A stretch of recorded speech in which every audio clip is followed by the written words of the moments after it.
जय गुरुदेव, जय महाकाली। आप सभी साधकों का जय महाकाली ज्योतिषम तत्व निवारण केंद्र के आपके अपने चैनल पर स्वागत। प्रमुख रूप से यक्षिणी साधना, और चैनल पर आप देखेंगे तो ज्यादातर यक्षिणी साधना पर ही फोकस किया गया है। क्यों?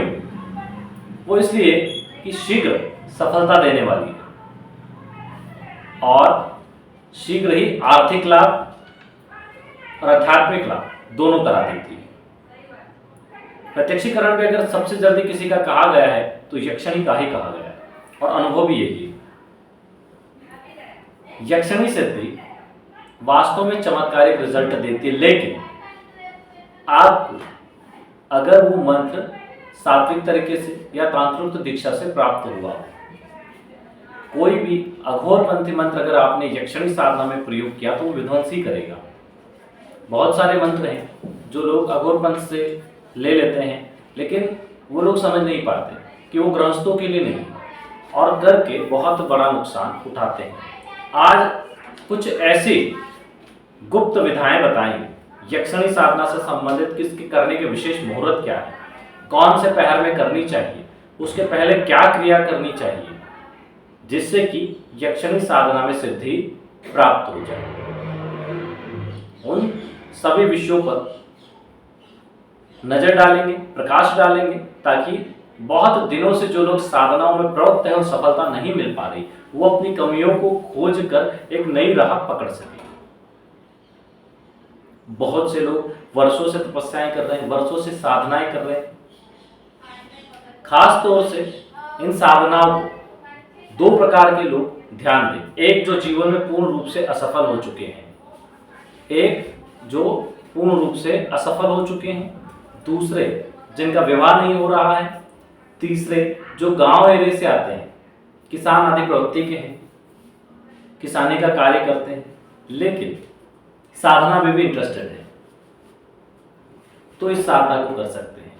साधनाओं के क्षेत्र में जो व्यक्ति स्वार्थी है, लोभी है, या दूसरों का नुकसान करने की वृत्ति अपने अंदर रखता है, वो सिद्धि को प्राप्त नहीं कर पाएगा। उसके लिए पैशाचिक सिद्धियां होती है, वो करता है, उनसे लोगों के नुकसान करता है और अपना अंत खराब कर लेता है।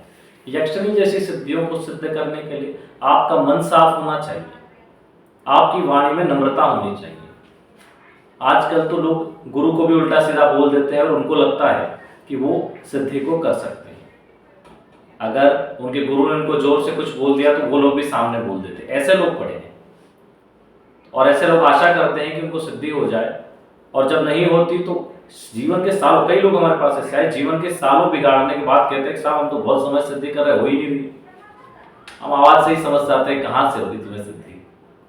तुम्हारा बोलने का तरीका अहंकार में है, एक नम्रता अलग होती है। तो जब मनुष्य के प्रति आपको अहंकार, तो शक्तियों के प्रति आप क्या नम्रता रखेंगे? जो दिख रहा है उसके प्रति नम्रता नहीं है, तो जो दिख नहीं रहा उसके प्रति आपके भाव ही क्या रहेंगे? और सारी सिद्धियां और शक्तियां भाव को प्रधानता देती है। भाव प्रधान कहे गए हैं, चाहे भक्ति मार्ग हो चाहे तंत्र मार्ग हो, और मुख्य रूप से भक्ति मार्ग में। तंत्र मार्ग में भाव और क्रिया दोनों को प्रधानता दी गई है, खास तौर से प्रत्यक्षीकरण में। तो विशेष रूप से जो लोग साधनाओं को कर रहे हैं, आज का ये वीडियो उनके लिए प्रत्यक्ष सिद्धिदायक होगा, और बिल्कुल होगा। वो सारे नियम प्रयोग आपको बताएंगे कि क्या करना है, कैसे करना है, और एक यक्षिणी का मंत्र और प्रयोग भी बताएंगे जिन लोगों का विवाह नहीं हो रहा है या जो विवाह करना चाहते हैं उन लोगों के लिए ये कारगर होगा।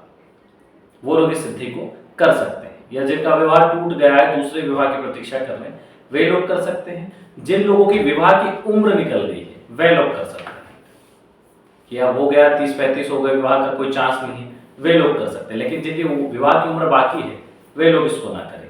कहने का मतलब 28-30 के पहले पहले वाले लोग इसको ना करें, उनके लिए काम के लिए। जो साधना हम बताने वाले हैं वो 30 के बाद वालों की, या फिर जो शादीशुदा है वो भी इसको ना करें। नियम आप दूसरी कोई सी भी यक्षिणी, धंधा रतिप्रिया यक्षिणी आदि यक्षिणियां करें, कोई भी कर सकते हैं, लेकिन हम जो रतिप्रिया यक्षिणी आज देने वाले हैं उसके नियम बता रहे हैं।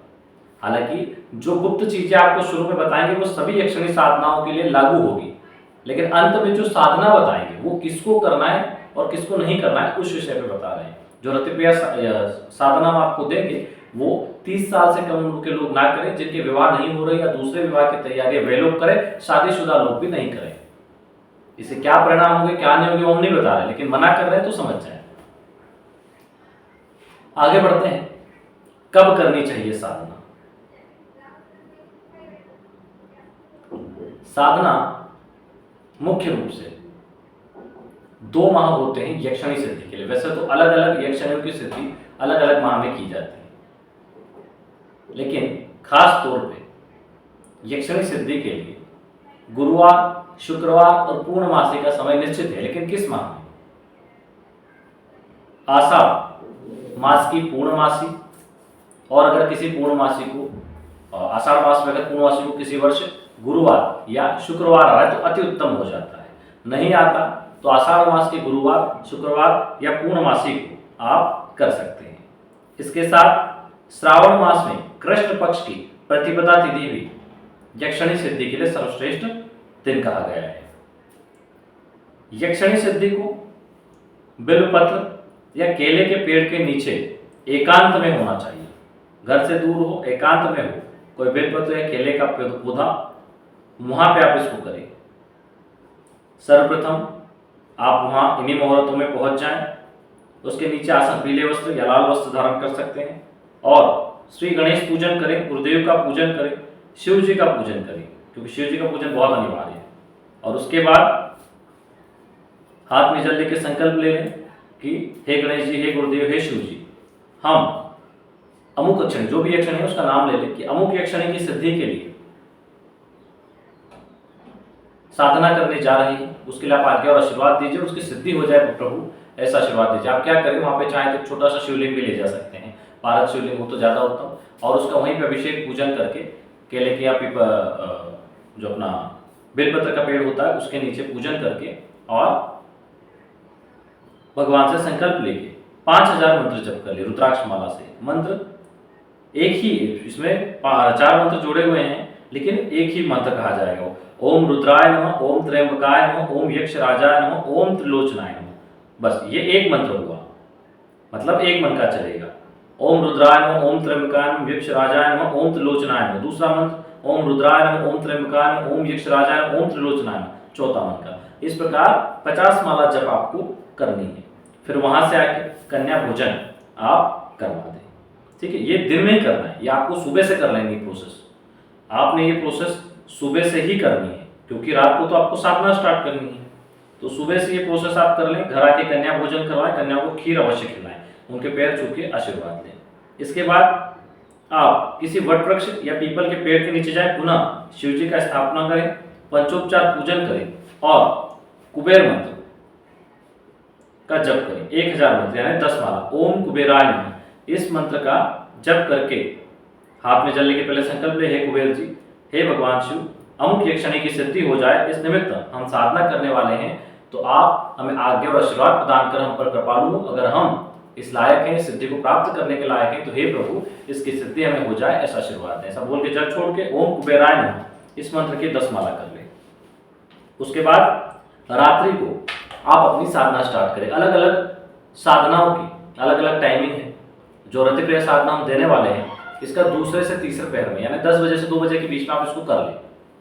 10 से 2 के बीच कंटिन्यू इसको करना है तो ये हो जाती है। इसमें ब्रह्मचर्य का पालन, एक समय भोजन, हल्का भोजन, और रात्रि में भोजन नहीं करना है, दिन में ही करना है, और जमीन पे शयन। प्रतिदिन कुमकुम का टीका आपके मस्तक पे होना चाहिए, साधना के बाद भी हो, साधना के समय में, ठीक है। तो आप किसी भी वट वृक्ष को अपना स्थान बना लें, पीपल को अपना स्थान, अलग अलग यक्षणियों के लिए अलग अलग। तो हम रतिक्रिया की बात कर रहे हैं तो ये वट वृक्ष या पीपल के नीचे ही साधना होगी।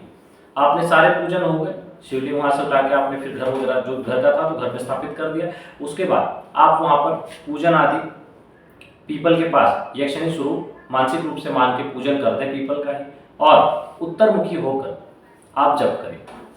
इसके लिए आप स्फटिक माला का प्रयोग करेंगे जो रतिप्रिया साधनाज दे रहे हैं उसके लिए। तो रतिप्रिया का मंत्र भी नोट कर लीजिए, फिर इसकी प्रयोग विधि बता देते हैं। 10 बजे से 2 बजे के बीच में आपको ये साधना करनी है। रतिप्रिया यक्षणी साधना है। चूंकि चांदनी रात रहेगी, ये पूर्णमासी से स्टार्ट होती है शुक्रवार या गुरुवार से, तो उस समय चांदनी रात ही रहेगी। हालांकि इसका नक्षत्र होता है, अगर शुक्रवार को भाद्रपद नक्षत्र हो तो अधिकतम हो जाता है। इसका जो मंत्र है, ओम रति वल्लभे रति प्रिय कामंतु वल्लभो महादेवी महामाया काया कंचन, ये मंत्र है। और इस मंत्र को 45 दिन आपको वहां पर जपना होता है। इसकी खासियत क्या होती है, इसके कैसे प्रभाव आएंगे? इसकी खासियत ये होती है कि जब व्यक्ति इसको कर लेता है, चाहे प्रत्यक्ष सिद्धि हो या अप्रत्यक्ष सिद्धि, प्रत्यक्ष हो जाती है इसमें, लेकिन अगर अप्रत्यक्ष भी हो रही है तो व्यक्ति में ऐसा प्रभाव आ जाता है कि स्त्री तत्व, स्त्री वर्ग उससे आकर्षित होना शुरू हो जाता है। कहीं न कहीं यक्षिणी के प्रभाव से सुंदर कन्या विवाह के रूप में उनके सामने आ जाती है, उसके रिश्ते आ जाएंगे या कोई भी योग बन जाएंगे। इसके अलावा एक चीज का बड़ा ध्यान रखना होता है इस साधना में, इसको शादीशुदाओं को करने के लिए क्यों मना किया? इसलिए मना किया कि प्रभाव उसका इतना तीव्र हो जाता है, एक तो प्रतिक्रिया में व्यक्ति श्रेष्ठ हो जाता है, दूसरा उसका प्रभाव इतना बढ़ जाता है कि अन्य स्त्री नारी आदि उसकी ओर आकर्षित होते हैं। तो अगर वैवाहिक व्यक्ति इसको करेगा और इस टाइप से उससे कोई गलती हो गई तो उसका वैवाहिक जीवन बिगड़ जाएगा, तो इसलिए उसको नहीं करना चाहिए। इसको उन्हीं लोगों को करना चाहिए जिनका विवाह नहीं हुआ है या विवाह की उम्र निकल गई है। इसमें प्रमुख रूप से ध्यान देने वाली चीजें हमने आपको बताई है, लेकिन फिर भी नियम कठोरता से पालन करें। एक ऐसी यक्षिणी है जो जिन लोगों को बताए वही करे, दूसरे करे और नुकसान उठाए तो फिर दिक्कत होगी, इसलिए ना करें आप लोग। क्योंकि यक्षिणी एक ऐसी सिद्धि है कि जो जिस पर प्रसन्न हो जाए उसका बेड़ा पार कर दे और क्रोध में आ जाए तो विनाश कर दे। ऐसी कई यक्षिणियां हैं, कामेश्वरी, पद्मिनी, नटी, जो प्रसन्न होने पर सब कुछ देती है और क्रोधित होने पर पुत्र पौत्र बंधु बांधव से नष्ट भी करने की क्षमता रखती है। अगर योग्य तांत्रिक है तो वो इन सब चीजों को संभाल सकता है, इसलिए कहते हैं गुरु के निर्देशन में की जाए। योग्य तांत्रिक हो तो उनको संभाल कर, उनके वचन काट के या किसी भी प्रकार से उनको दूर कर सकता है, भगा सकता है। सामान्य व्यक्ति ये नहीं कर सकता, इसलिए उसको अपने लेवल के हिसाब से ही साधना नियम पूर्वक करनी चाहिए, जिसको जो बताइए। अभी बहुत से लोगों के फोन आते हैं, मैसेज आते हैं, जबकि हमने बहुत बार बोला है कि जिन्न और जिन्न परी जैसी साधनाएं सामान्य साधकों के लिए नहीं है, वे उन लोगों के लिए हैं जो पहले से सिद्धिप्रद है। लेकिन लोग फिर भी बैठे हैं, 15 दिन कर रहे हैं, 1 महीना कर रहे हैं, बोले साहब अनुभव हो रहा है लेकिन सामने कुछ नहीं आ रहा। अरे कहाँ से आएगा? न तुम्हारी गुरु दीक्षा हुई है, न तुमने पूर्व में कोई साधनाएं की है, बस तुम्हारा मन किया 7 दिन में सिद्धि हो जाएगी और तुम बैठ गए। समझो तो सही, पहली कक्षा का व्यक्ति 10वीं कक्षा का पेपर नहीं दे सकता, तो आप कहां से कर लोगे? आप अभी अभी पैदल चलना सीखे हुए, वो भी ढंग से आपको नहीं आता है, आप रेस कहां से जीत जाओगे? तो इस प्रकार अगर आप नए हो साधना के क्षेत्र में तो कोई 7 दिन वाली सिद्धि आप कैसे कर सकते हो? ये तो थोड़ा विचार करना चाहिए। और हमने हमेशा कहा कि जिसको जिस चीज की जरूरत है उतना ही करे। धन की समस्या तो प्रत्यक्ष सिद्धि पे क्यों जा रहे हो? तुम वहां जा ही नहीं पाओगे, उल्टा अपना खेल बिगाड़ लोगे।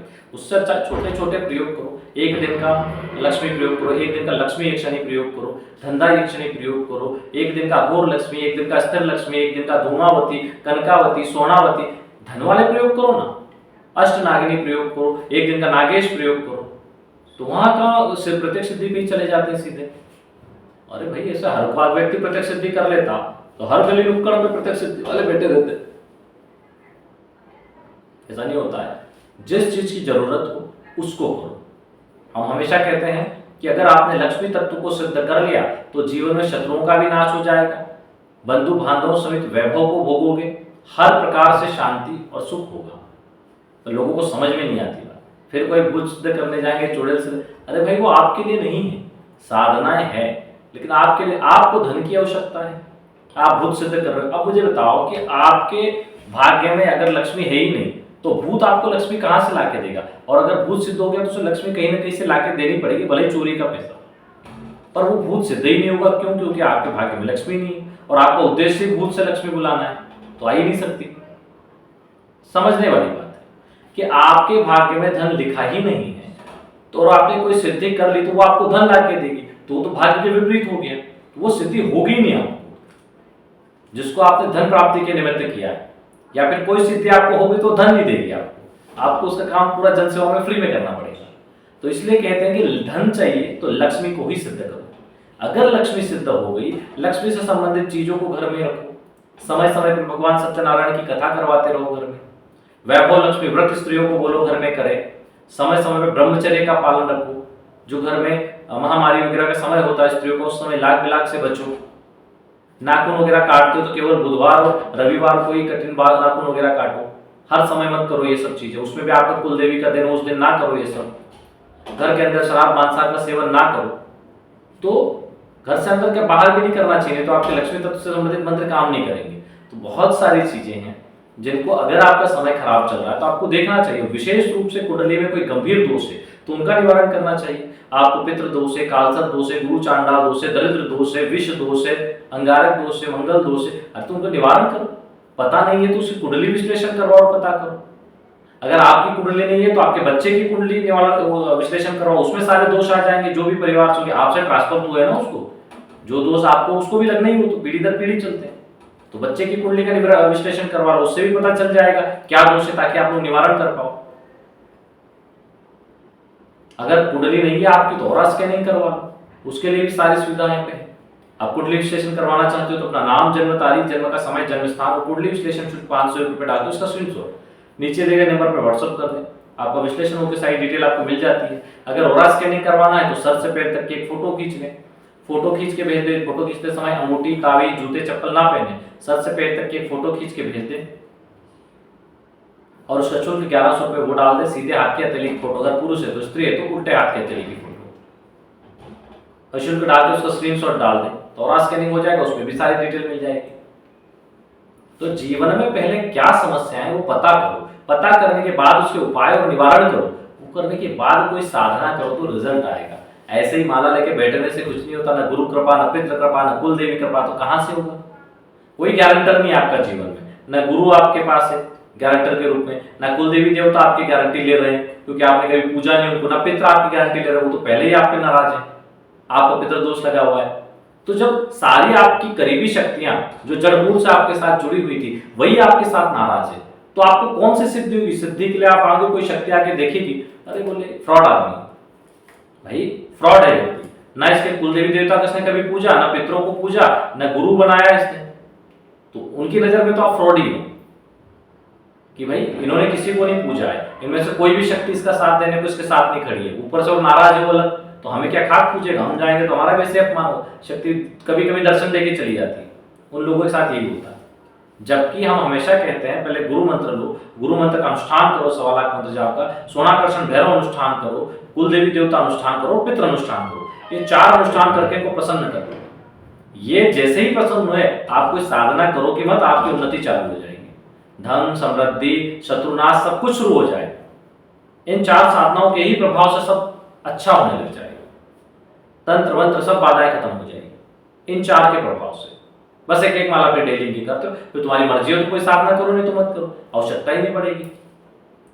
किसी के मन की बात जानने वाली सिद्धियां ज्यादातर पितृ सिद्धियां होती है। पितृ अगर प्रसन्न हो जाते हैं, पितरों की कृपा होती है, आपके पितृपूर्वजों में कोई रहा है तंत्र से संबंधित क्षेत्र में और उनकी आपको सिद्धि हो गई तो वो काम हो जाएगा। सोनाकर्षण भैरव के माध्यम से धन प्राप्ति होने लग जाती है, गुरु मंत्र के माध्यम से अन्य साधनाएं सिद्ध होने लग जाती है, कुल देवी देवता साधना से अनेक बंद पड़े द्वार खुल जाते हैं। तो आपके जीवन की मूलभूत आवश्यकताएं तो यही पूर्ति हो रही है, मान सम्मान यश कीर्ति धन सब कुछ इन्हीं 4 साधनाओं से आपको प्राप्त हो जाता है, अन्य साधनाओं में जाना ही नहीं पड़ता। फिर भी आवश्यकता के अनुसार साधनाएं करती रहनी चाहिए व्यक्ति को, धन से संबंधित साधनाएं, स्वास्थ्य से संबंधित साधनाएं, शत्रुनाश से संबंधित साधनाएं व्यक्ति करता रहे, लेकिन पहले इनसे तो स्टार्ट करें। शुरुआत ही आपकी गलत है तो आगे आपको सफलता कहां से मिलेगी? आप अपनी शुरुआत को सही करें। अगर आपने शुरुआत में सही साधनाओं को लिया, अभी क्या होता है बहुत से लोग बड़ी बड़ी महाविद्या साधनाओं से उन्हें कुछ भी ज्ञान नहीं, कुछ नहीं, या तो गुरु दीक्षा नहीं या फिर नई गुरु दीक्षा नहीं, 4 माला गुरु मंत्र करते और महाविद्या साधना करने लग जाते, थोड़ा सा यूट्यूब पे देख लेते तो फिर भैरवी की ये शक्ति, इनकी ये शक्ति, उनकी वो शक्ति सब देख लेते फिर साधना करने लगते। उन्हें कुछ भी नहीं मालूम, उन्हें ना नियम मालूम, बस उन्हें इतना पता कर लिया ये माला लगेगी, ये यंत्र लगेगा, बैठ गए इधर मुंह करना, इतनी माला जाप करना। तुम्हें पता ही नहीं उस साधना के बारे में, तुम्हें उनकी उत्पत्ति के बारे में नहीं पता, वो किस लिए उत्पन्न हुए उसके बारे में नहीं पता, उनकी क्षमताएं, उनके गुण, उनकी प्रसन्नता, उनकी अप्रसन्नता, उनके नियम कुछ भी पता नहीं। बस तो ये मालूम है एक समय भोजन करना है और ब्रह्मचर्य का पालन करना है। ब्रह्मचर्य भी क्या होता है नहीं मालूम है। ब्रह्मचर्य का मतलब सिर्फ संबंध बनाना नहीं होता, आपके मन के भाव भी ब्रह्मचर्य होना चाहिए, उनमें भी आपसे त्रुटि नहीं होना चाहिए। दृष्टि से भी त्रुटि नहीं होना चाहिए। साधना करते समय कहीं आपकी गैस ना पास हो जाए तो वहां भी साधना खंडित हो जाती है। तो इसलिए कहते हैं कि पहले सीखो, अपने साधना को करने से 8-15 दिन पहले एक समय भोजन करना शुरू कर दो, वो भी बिना लहसुन प्याज का, और प्राणायाम, रेचक, प्रेरक, कुंभक और भस्त्रिका करना शुरू करो, ताकि साधना के समय इतनी मेहनत व्यर्थ ना चली जाए। कहीं विवाह में जाना होता तो 8 दिन पहले तैयारी करते हो, कपड़े लाना है, जूते लाना है, ये लाना। साधना के समय कुछ नहीं, बस बैठ गए, कहां से सिद्धि होगी? जो महत्वपूर्ण है, जीवन को बदल सकता है, उस चीज के लिए तो कभी तैयारी नहीं करते, दिखावे के लिए हमेशा करते हो। तो साधना इतनी आसान नहीं है और एरे गेरे के बस की भी नहीं है। ऐसा कोई एरा गेरा नत्थु खेरा उसको नहीं कर सकता। उसको करने के लिए दृढ़ विश्वास चाहिए, संकल्पित व्यक्ति चाहिए, पुरुषार्थ चाहिए। जो कहते हैं हम 10 साल से साधना कर रहे हैं लेकिन सिद्ध नहीं है, मैं मानता हूं मैं पुरुषार्थ ही नहीं है। तुमसे अच्छे तो छोटे छोटे बच्चे हमारे हैं जिन्होंने मंत्र सिद्ध कर दिए। अगर कोई आ जाए तो बड़ी बड़ी चीजों को वो मंत्र से ठीक कर देते हैं। अरे अपने मंत्रों से ठीक कर देते हैं बड़ी बड़ी तकलीफें लोगों की। हमारे यहाँ छोटे छोटे बच्चे जिन्होंने 4-4 महीने में ट्रेन किया है, तो 10-10 साल में तुम्हें सिद्धि नहीं हुई तो तुम्हारी कमी है। गुरु की कमी नहीं होती है कभी भी, सीखने का जज्बा ही तुम्हारे अंदर कम है। तुम्हें एक ही बार में प्रत्यक्ष सिद्धि चाहिए कि चमत्कार करके दिखाओ, गद्दी पे बैठो, बहुत सारे तुम्हारे शिष्य, तुम्हारे तो बड़े बड़े सपने, करना कुछ नहीं है। तुम भूखे रह नहीं सकते, तुम ब्रह्मचर्य का पालन कर नहीं सकते, तुम अधिक माला जाप कर नहीं सकते। एक साधना अगर तुमने 41 दिन कर ली और उसमें कुछ अनुभव नहीं हो तो तुम पूरा हिम्मत हार जाते हो, साधना और गुरु के बारे में उल्टा सीधा बोल देते हो। जिस व्यक्ति ने जिस साधना को एक बार भी उस साधना के बारे में अगर कोई अपशब्द निकाल दिया है गुरु के बारे में, आप जीवन में उसको सिद्ध नहीं कर सकते, गारंटी ले लें, जीवन में नहीं सिद्ध कर सकते। जिन लोगों के अंदर हमेशा शंका का भाव होता है, अपने से बड़े या ज्ञानी जनों का वो अनादर कर देते हैं, चाहे ना चाहे किसी भी ज्ञानता में करते हो, वो लोग कभी सिद्धि को प्राप्त नहीं कर सकते। जो किसी की समझाने वाली बात पे गुस्सा हो जाते हैं, अगर उनको कोई समझा रहा है कि भाई ये गलत है, ये नहीं करना चाहिए, और उन पे गुस्सा होकर उनको ही ज्ञान बांटने लग जाते हैं, वो कभी सिद्धि नहीं कर सकते।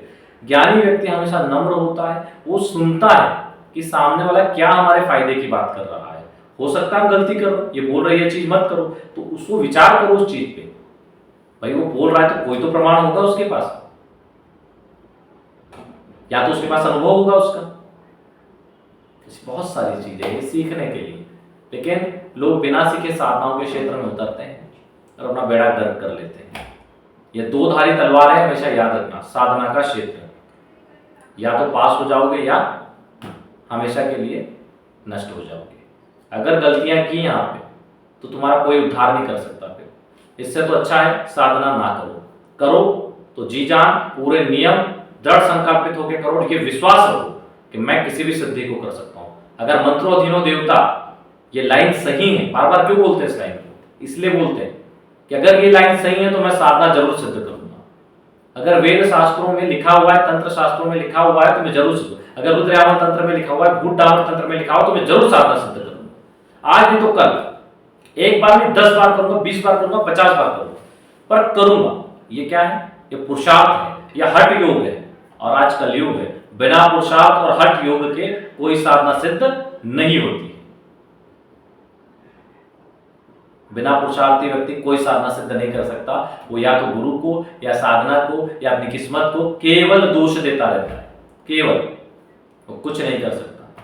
हमने कई सारे लोग देखे गांव में शर्म टीका लगाने से शर्माते हैं, लेकिन साधना बड़ी सिद्ध करना है। अरे भाई, तुम अभी ये सोच रहे हो कि लोग हमारे बारे में क्या सोचेंगे, तो सिद्धि तुम्हारे बारे में क्या सोचती होगी, वो शक्ति तुम्हारे बारे में क्या सोचती होगी? तुम लोगों के बारे में सोच रहे हो।